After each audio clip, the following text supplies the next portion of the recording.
আমি প্রথমে একটা কথা বলতে চাই, জেনারেল ওয়াকার রাওয়া ক্লাবে যে মন্তব্য দিয়েছে, এই মন্তব্যের পরে আপনাদেরকে আমি যে কথাটা আমি বলতে চাচ্ছি, ইন্ডিয়ান মিডিয়ায় তাদেরকে এমন ভাবে পোট্রে করেছে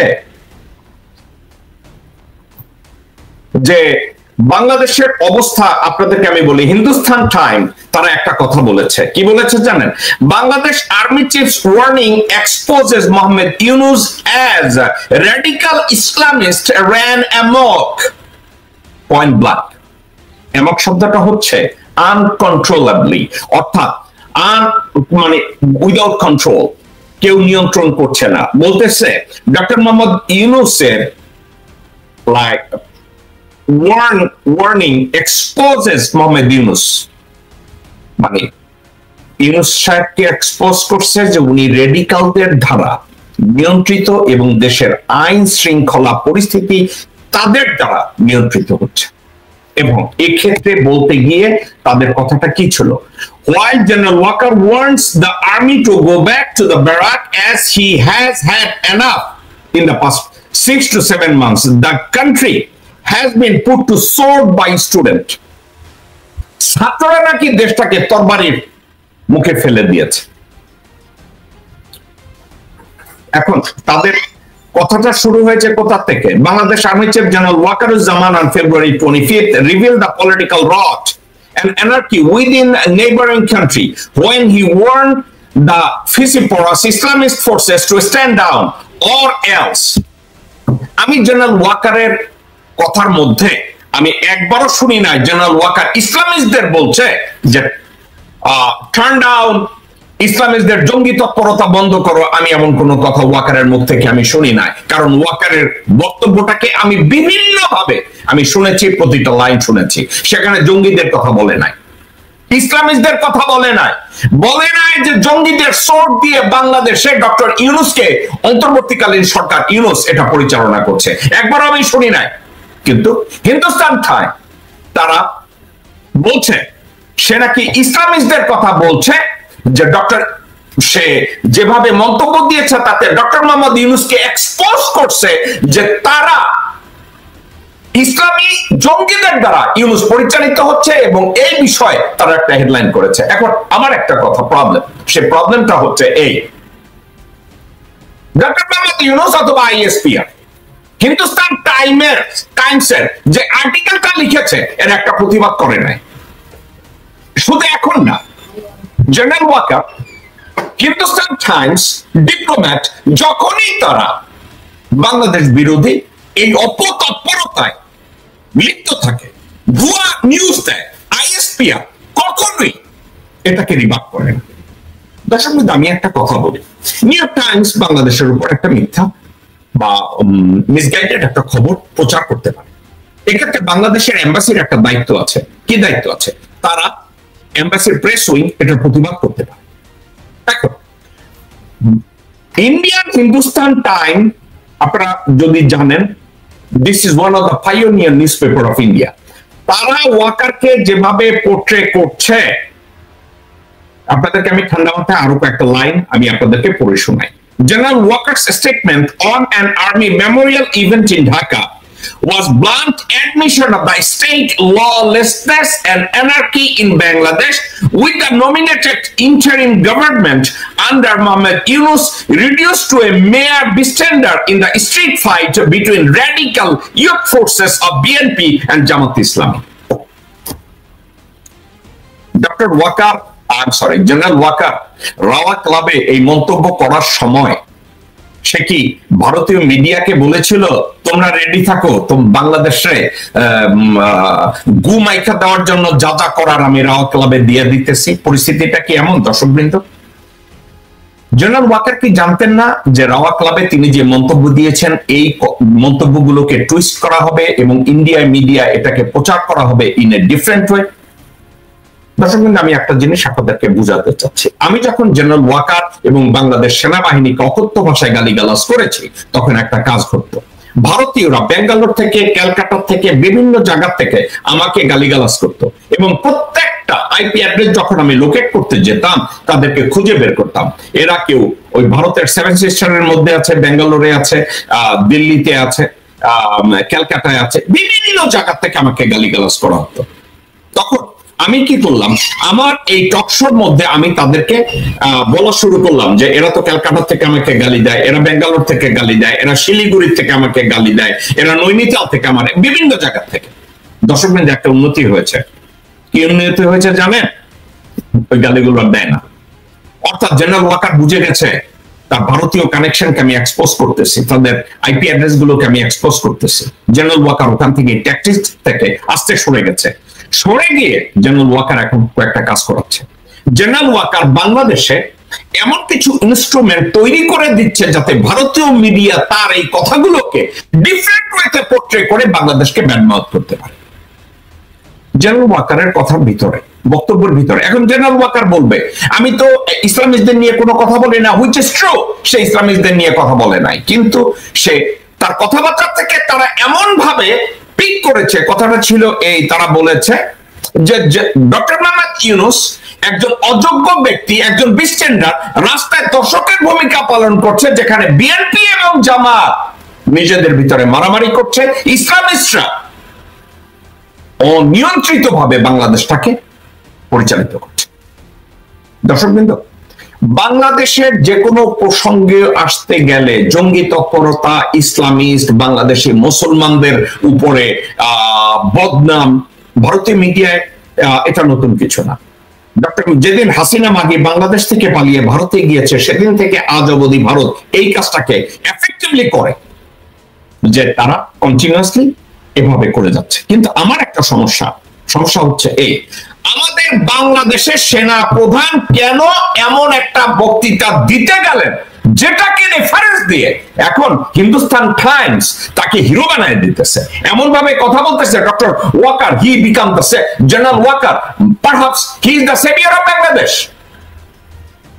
জেনারেল ওয়াকার, আমি যতগুলো মন্তব্য করেছি এই কথাগুলো রিবাট সে করতে পারে না, এবং রিবাট করার মতো কোনো একটা জায়গা তার আছে আমি তা কখনো দেখি নাই। এখন জেনারেল ওয়াকার সম্পর্কে হিন্দুস্তান টাইমস আরো একটা কথা বলেছে,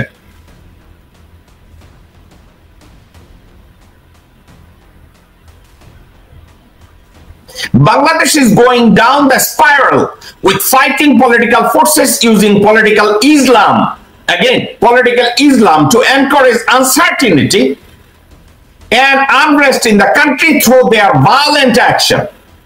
Such is the prevailing situation that the riotous street mobs and political activists mixed with Islamists are attacking not only the army but have rendered the police largely ineffective in Bangladesh. তারা বলছে ইসলামিস্টরা আর্মিকে attack করছে, ইসলামিস্টরা পুলিশদের attack করছে, ল এনফোর্সমেন্টকে attack করছে। এই কথাগুলো ওয়াকারের ভাষণ থেকে তারা পিক করছে। কে করছে? হিন্দুস্তান টাইমস। দর্শকবৃন্দ, আমি হিন্দুস্তান টাইমসের এই কলমটা আপনাদেরকে আমি পড়ে শোনাচ্ছি। এই কলমটা আপনারা নিজে গিয়ে এই আর্টিকেলটা পড়ে দেখুন। যে আর্টিকেলটা ওয়াকারকে রীতিমতো গ্লোরিফাই করা হয়েছে, মনে হচ্ছে হি is the only person who can manage Bangladesh. As a matter of fact, ওয়াকারের এই ভণ্ডামি, ওয়াকারের এই অপতৎপরতা কন্টিনিউয়াসলি আমি আপনাদেরকে বলে যাচ্ছি, কারণ একটা মাত্র কারণে, কারণ বাংলাদেশে ছাত্র জনতা যে আন্দোলন করে হাসিনাকে বাংলাদেশ থেকে তাড়িয়ে গণতন্ত্রকে পুনরুদ্ধার করতে চাচ্ছে এবং বাংলাদেশকে অন দ্য রাইট ট্র্যাকে দিতে চাচ্ছে, এটাকে একজন মানুষ শুধু ব্যাহত করতে পারে, সেটা হচ্ছে ওয়াকারুজ্জামান। ওয়াকারুজ্জামান সেনানিবাসে বসে 626 জন লোককে দেশের বাইরে পাঠায় নাই। কি করেছে জানেন? ওখানে বেশ কিছু লোকজন এখনো আছে তার আতিথ্যতায় থাকায় সে কি করতে পারছে আপনাদেরকে আমি বলি। বাংলাদেশকে একটা বা দুইটা জায়গা আছে যেখানে কমপ্লিট ইমিউনিটি রয়েছে। কমপ্লিট ইমিউনিটির জায়গাটি কি দর্শকবৃন্দ আপনারা জানেন কোথায়? বঙ্গভবন। বঙ্গভবনে ইমিউনিটি রয়েছে। বঙ্গভবনে কোনো সার্চ ওয়ারেন্ট হবে না। বঙ্গভবনে ওখানে গিয়ে কেউ সার্চ করে ওখান থেকে কাউকে বের করে আনবে না। বঙ্গভবনে বেডরুমের অভাব নাই, লুকিয়ে থাকারও অভাব নাই, মাজারেরও অভাব নাই, স্টাফ কোয়ার্টারেরও অভাব নাই। এখন দর্শকবৃন্দ, আমার বিশেষ সোর্স কয়েকটা সাবজেক্ট আমাকে আপডেট করেছে, যে সোর্স গুলো ইচ্ছাকৃতভাবে যারা আমাকে অবহিত করেছে তারা আর্মির ইউনিফর্ম পরে এখনো চাকরি করে, তাদেরকে আমি বিপদে ফেলতে চাই না। যারা কন্টিনিউয়াসলি যোগাযোগগুলো রক্ষা করে, পুলিশের বেশ কিছু দেশপ্রেমিক যারা আমার সাথে সরাসরি কমিউনিকেট করে, কোন এক সময় তাদের নাম চলে আসবে আমার টিভি স্ক্রিনে, আমি দেখাবো যখন বাংলাদেশের সত্যিকার অর্থে গণতন্ত্র পুনরুদ্ধার হবে। সাবজেক্টটা কি করছে ওয়াকার? শিরিন শারমিন, স্পিকার শিরিন শারমিনকে এসে বাংলাদেশে রেখেছে একটা উদ্দেশ্যে, যেই মুহূর্তে সবকিছু বিয়ন্ড কন্ট্রোল যাবে, অর্থাৎ নিয়ন্ত্রণের বাইরে যাবে, তার প্ল্যান শিরিন শারমিনকে দিয়ে এবং চুপ্পুকে দিয়ে অন্তর্বর্তী সরকারকে টপল করবে। কারণ একটা জায়গায় সে ধরে রেখেছে, বাংলাদেশের পুরনো কনস্টিটিউশনে অন্তর্বর্তীকালীন সরকার বলতে কোনো জায়গা নাই, অন্তর্বর্তীকালীন সরকারের কোনো অপশন নাই। তো তারা শিরিন শারমিনকে লালন পালন করে রেখেছে। দর্শকবৃন্দ, আমি আজকের যে কথাটা বলছি, গত সপ্তাহে পরিস্থিতিটা এমন ছিল, শিরিন শারমিন ক্যান্টনমেন্টের ভিতরে একটা পার্কে ঘুরতে গিয়েছে, তাকে অ্যাকম্পেইন করেছে ওয়াকারের বাসার লোকজন। এখন একটা বিষয় আপনাদেরকে অনেকে বলবে যে তো মিল্টন গুজব তৈরি করছে। দর্শকবৃন্দ, একটা সাবজেক্ট গুজব তৈরি আমি করছি। জেনারেল ওয়াকার যখন রওয়া ক্লাবে মন্তব্য করতে যাচ্ছিল, ওখানে রয়ের বেশ কিছু লোকজন ছিল, ওখানে হিন্দুস্তান টাইমস এবং ভারতীয় মিডিয়ার কিছু লোকজন ছিল। আপনারা কি জানেন যে জেনারেল ওয়াকার জানতেন যে বক্তব্যের পরপরই এটা ভারতের মিডিয়া পিক করবে এবং ভারতে এটাকে কিভাবে পোর্ট্রেট করা হবে, ওয়াকার সেটা জানত। এবং আরো একটা কথা, ওয়াকার সুযোগ বুঝে দেশের পরিস্থিতি এমন ভাবে ব্যাখ্যা করে উনি সেন্ট্রাল আফ্রিকান রিপাবলিকে গেলেন, দেশের পরিস্থিতি এত খারাপ উনি আর নিয়ন্ত্রণ করতে পারছে না, এই জন্য দেশের এই পরিস্থিতিতে নপুংসকের মতো, তাহলে হলো না সে পালায় গেল দেশ থেকে? না, সে পালায় যায় নাই। ওখানে কেন গেছে জানেন? ওখানে ভারতীয় প্রতিরক্ষা দপ্তরের, ভারতীয় পররাষ্ট্র মন্ত্রণালয় এবং ভারতীয় রয়ের সিনিয়র অফিসাররা এখন সেন্ট্রাল আফ্রিকান রিপাবলিকে, এই মুহূর্তে তারা সেন্ট্রাল আফ্রিকান রিপাবলিকে। ওয়াকার ওখানে গেছে বৈঠক করার জন্য। আরো একটা কথা, এখন আপনারা আমাকে বলবেন, যে ওয়াকার বেডরুমে বিক্রম মিশ্রীকে বসায় মিটিং করতে পারে, সে সেন্ট্রাল আফ্রিকান রিপাবলিকে গিয়ে কথাটা বলবে কেন? আপনার মনে হচ্ছে না বেডরুমে গিয়া তার বউয়ের জায়গায় মিস্ত্রিরে বসাইয়া সে সেই থেকে আজ পর্যন্ত যেই গালিগালাজ গুলো শুনতেছে, একটু বোধহয় টায়ার্ড হয়েছে, তার হার্টের মধ্যে একটু সমস্যা হয়েছে, জেকব মিল্টনকে একটু থামানো জরুরি হয়ে পড়ছে। আবার অনলাইনে আমার মতো আরো 2-4 জন আছে, তার জন্য সবসময় কামান ডাকতে থাকে। তো কয়জনের কামানের গোলা সে সহ্য করবে? একটু আফ্রিকা গেছে আরো একটা কারণে, একটা অজুহাত তৈরি করলো, ওখানে গেছে কন্টিনজেন্টের জন্য। আপনারা আমাকে একটা কথার জবাব দেন, যেখানে দেশের জরুরি অবস্থার মতো একটা পরিস্থিতি, আইন শৃঙ্খলা পরিস্থিতি রক্ষা করার মতো পজিশনে নাই, তার নিজের ব্যাখ্যায় মিলিটারিকে পাঠাচ্ছে, পুলিশ পাঠাচ্ছে, বিডিআর এর অফিসার হচ্ছে আর্মির অফিসার, সেক্ষেত্রে সে 3 দিনের সফরে যাবে আফ্রিকায়। অর্থাৎ কি জানেন, দেশের পরিস্থিতির চেয়ে তার কাছে ইম্পর্টেন্ট হলো আফ্রিকায় গিয়ে একটা ক্লিনিকের উদ্বোধন করা। আর কখন? এমন একটা মুহূর্তে উনি সেন্ট্রাল আফ্রিকান রিপাবলিকে ভিজিট করতে গেলেন, যে মুহূর্তে ভারতের পররাষ্ট্র মন্ত্রণালয়ের সিনিয়র লোকজনরা ওখানে, প্রতিরক্ষা মন্ত্রণালয়ের সিনিয়র লোকজনরা ওখানে, ভারতের সিনিয়র আর্মি অফিসিয়ালরা ওখানে, ঠিক ওই মুহূর্তে ওয়াকারকে ওখানে যেতে হবে। দর্শকবৃন্দ, 2-2 4 মেলানোর দায়িত্ব আপনার। আমি আপনাদেরকে সিনারিও বলছি।